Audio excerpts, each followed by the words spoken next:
Ajanti Balmix hello বন্ধুরা, 7612. রাতে রাতে সবাইকে। প্রচণ্ড ঠান্ডা পড়েছে দেশে। লেপের তলায় ঢুকে বসে আছি, দেখুন বেরোতে ইচ্ছা করছে না। প্রচণ্ড ঠান্ডা দেশে, থাকা যাচ্ছে না, এত ঠান্ডা কনকন করছে।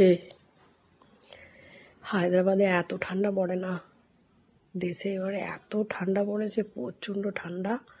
পুরো কাশ্মীরের মতো অনুভব করছি, যেন মনে হচ্ছে কাশ্মীরেও চলে এসেছি ঘুরতে। দেশে এত পরিমাণে ঠান্ডা পড়ে। আমি ঠান্ডার সময় আসি না, বাট এবারে এসে জানলাম এত ঠান্ডা পড়ে। মায়েরা কি করে থাকে আমি তো ওইটাই বুঝতে পারছি না। প্রচণ্ড ঠান্ডা, কনকন করছে, একবারে বেরোতেই ইচ্ছা করছে না ঘর থেকে। আজকে একটু দেখুন রোদ্দুর বেরিয়েছে, নাহলে তো ঠান্ডার দিনে